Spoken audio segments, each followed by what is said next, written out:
अस्सलाम वालेकुम नाज़रीन, सराब और किताब से मुखातिब है। सबसे पहले एक अच्छी खबर से शुरू करेंगे। बड़ी जबरदस्त खबर है, बेहतरीन खबर है। और खबर यह है कि काज़ाद नामजदगी जमा करवाने का वक्त खत्म हो गया है। अब कोई काज़ाद नामजदगी नहीं जमा करवा सकता 2024 के इंतखाबात के हवाले से। बहुत सारे लोगों की काज़ाद नामजदगी जबरदस्ती नहीं जमा करवाने दिए गए। वो बहरहाल मामला अदालत में चैलेंज होगा। लेकिन ये अच्छी खबर क्यों है?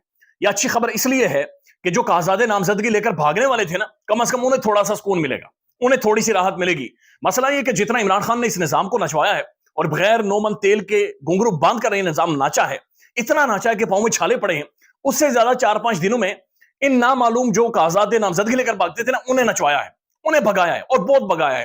खासतौर पर जब आप किसी के काजाद नामजदगी लेकर भागे ना, आपको डायरेक्ट पहले से तीसरा लगाना पड़ता है, चौथा, पतली गली से इतना भागना पड़ता है कि मोटरसाइकिल भी आपको चेज ना कर सके। तो ये बड़ी तेजी से भागे।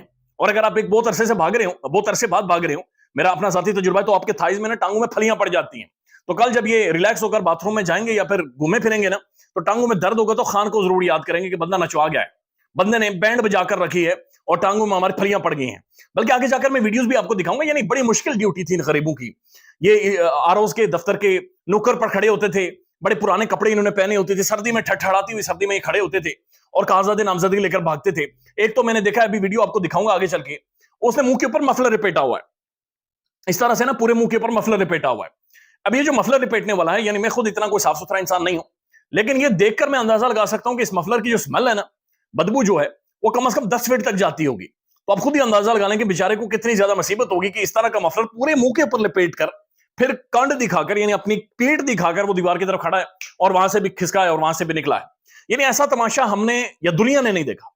यानी बॉलीवुड की फिल्मों के अंदर भी जो कोई धांधली होती है, पुरानी अमिताभ की फिल्मों में जाएं, पुराने नेताओं की फिल्में देखें इंडियंस की, तो वहां पर भी इस तरह का ड्रामा या इस तरह के जो होता है ना, हमने नहीं देखा जो कोई पाकिस्तान में हुआ है। यानी सरेआम मीडिया के सामने लोग जो नॉमिनेशन पेपर्स हैं वो लेकर भागे हैं। इससे पहले मैंने 2018 के इंतखाबात भी कवर किए थे।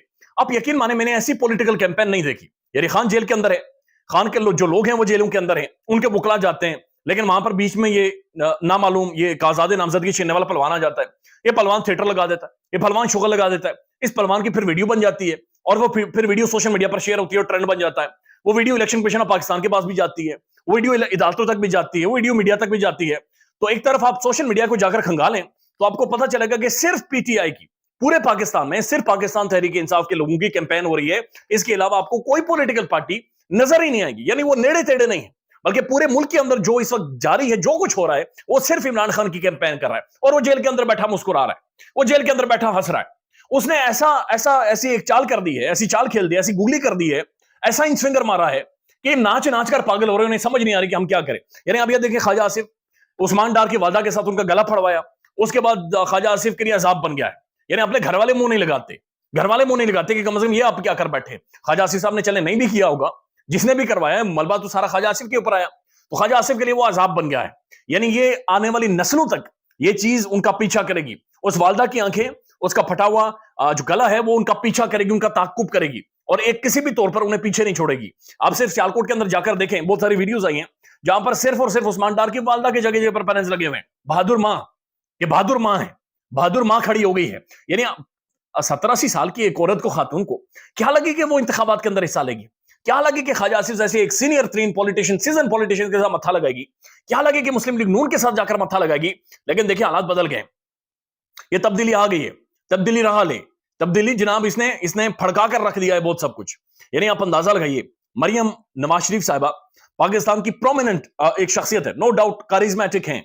जब मियां साहब खिसक गए थे या फिर अंदर थे, तो उस दौरान मरियम साहिबा ने बहुत जबरदस्त कैंपेन चलाई थी अपने वालिद के लिए, और उस वक्त उन्होंने कहा था कि टकराव होगा तो तब जाकर मुफाहमत होगी, मजम्मत होगी तो मुफाहमत होगी। ये फलसफा भी उन्होंने दिया था। नो डाउट उस वक्त एक पॉपुलैरिटी तो उन्होंने गेन की थी, लेकिन आप अंदाजा लगाइए कि लाहौर की एक आम लड़की जिसे कोई नहीं जानता था कल तक, सनम जावेद, उसके लिए दर्द सर बन गई है, उसके लिए अजाब बन गई है, उसके लिए डरावना ख्वाब बन गई है, बल्कि इनकी रातों की नींद गायब हो गई है। इन्हें रोटी नहीं खाई जाती, रोटी हजम नहीं होती, इन्हें सनम जावेद याद आती है। सनम जावेद अब उनका ताक्कुब कर रही है, उनका पीछा कर रही है। और आप यकीन करें, नस्लें अब मरियम नवाज शरीफ नहीं जीत सकती लाहौर के अंदर से, जब तक सनम जावेद मौजूद है, जब तक सनम जावेद खड़ी है, ये नहीं जीत सकते अब उनसे। Tayyab Raja, nobody knows him, nobody knows. यानी मुझे याद है कि 9 मई से पहले, मेरे ख्याल में 1-1.5 महीना पहले इस्लामाबाद में वो प्रोटेस्ट करने आए, तो पहली दफा हमने भी देखा कि ये कोई सोशल मीडिया एक्टिविस्ट है, सनम जावेद इनका नाम है। एक छोटा सा इंटरव्यू भी मैंने उनका किया। नोबडी नोज है, انہیں کوئی نہیں جانتا تھا. لیکن آج وہ فیاض الحسن چوہان جو خان کے نعرے لگاتا تھا, عمران خان کے آگے پیچھے نہ تھا, ان کا پیچھا کرتے ہوئے پہنچ گئی. ایک نئی قیادت پاکستان کے اندر آ گئی, نئے لوگ پاکستان کے اندر آ گئے ہیں, وکلا آ گئے ہیں, خواتین آ گئی ہیں, اور اتنی بڑی تعداد میں خواتین آئی ہیں کہ اس سے پہلے کبھی نہیں گئی.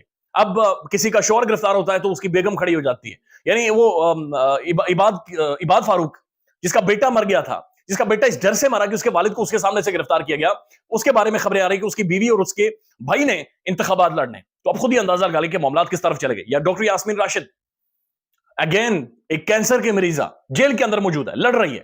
تو یہ کس طرف معاملات چلے گئے, بلکہ ایک تبدیلی آ گئی ہے, ایک پورے سسٹم کے اندر سوئی گھوم گئی ہے, چابی گھوم گئی ہے, اور یہ چیزیں بہت زیادہ بدلنا شروع ہو گئی ہیں. اب جو اہم ترین خبریں, بلکہ میں دیکھ رہا تھا ایک سٹیٹمنٹ آج کوٹ ہوئی ہے سلمان اکرم راجہ صاحب کی بھی, جب شیخ امتیاز صاحب کی جو اہلیہ ہیں غالباً انہیں کاغذات نامزدگی دوسرے دن بھی نہیں جمع کروانے دیے جا رہے تھے, تو ان کی ویڈیو بھی وائرل ہوئی ہے. اس کے اوپر سلمان اکرم راجہ پاکستان کا پرومیننٹ لیگل مائنڈ, لیگل وزٹ, ان کے یہ الفاظ ہیں کہ میری بہن میں آپ کے ساتھ چلوں گا, آپ کے کاغذات نامزدگی جمع کرواؤں گا, آپ کو چھونے سے پہلے انہیں میری لاش سے گزرنا پڑے گا.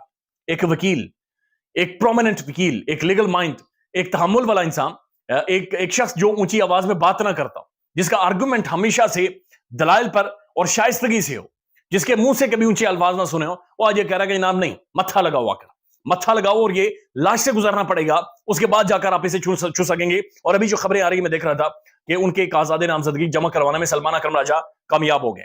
یہ لوگ ہسٹری لکھنے جا رہے ہیں, یہ لوگ ایک تاریخ لکھنے جا رہے ہیں, اور یہ تاریخ کے اہم ترین شخصیتیں ہیں جو کہ آنے والے ٹائم میں سامنے آئیں گی. میں ساتھ ساتھ ویڈیو بھی پلے کرتا ہوں, یہ ویڈیو بھی آپ دیکھیں, یہ ویڈیو اسی بندے کی ہے جو کہ آر آفس کے غالباً اندر ہے, اور اس نے منہ چھپایا ہوا ہے, منہ ڈھانپا ہوا ہے, یعنی مفلر اوڑھ کر پیٹ کنڈ اپنی دکھا رہا ہے, اور اس نے منہ اپنا ڈھانپا ہوا ہے. لیکن آپ اندازہ لگا لیں کہ چیزیں کس قدر کتنی زیادہ بدل گئی ہیں.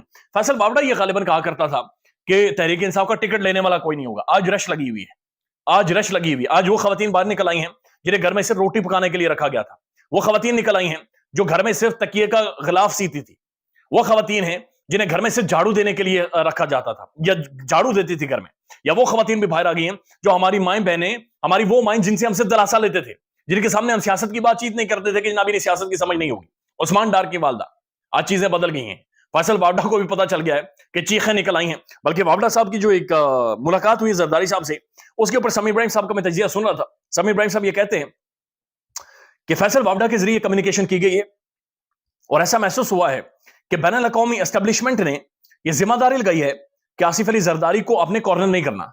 زرداری کو جائیں, جا کر گلے لگائیں, ماتھے پر پپی کریں, اسے بھی سمجھائیں, اسے بھی سسٹم کے اندر شامل کریں. یعنی سارے انڈے اپنے میاں صاحب کی جولی میں نہیں ڈالنے, بلکہ زرداری صاحب کو بھی اکموڈیٹ کرنا ہے. یعنی وہ تو اکموڈیٹ کر دیں گے, لیکن خان ان کا نہیں پیچھا چھوڑے گا, خان ان کے پیچھے آئے گا. بہت سارے لوگ یہ ٹویٹ کرنا شروع ہو گئے. حبیب اکرم صاحب نے بھی ٹویٹ کیا ہے کہ تحریک انصاف کا جو انتخابی نشان ہے وہ بلہ نہیں ہے, بلہ انتخابی نشان نہیں ہے, بلکہ انتخابی نشان عمران خان ہے. جس طرف خان دیکھے گا لوگ اس طرف دیکھیں گے. خان ہی پاکستان کی اس وقت بہت بڑی پولیٹیکل ریالٹی ہے. جس طرف عمران خان اشارہ کرے گا لوگ اسی طرف اشارہ کریں گے. حبیب اکرم صاحب تو یہاں تک تجزیہ کرتے ہیں, بلکہ ٹویٹ بھی ان کا دیکھا میں نے, وہ کہتے ہیں 266 قومی اسمبلی کی سیٹیں ہیں, اگر ہر سیٹ کے لیے ایک نیا کینڈیڈیٹ ہو اور اسے ایک نیا انتخابی نشان الاٹ ہو, پھر بھی لوگ اسے جا کر ووٹ دیں گے, چونکہ عمران خان انتخابی نشان اس وقت پاکستان کے اندر بن گیا ہے. خیال رکھیے گا اپنا. اللہ حافظ.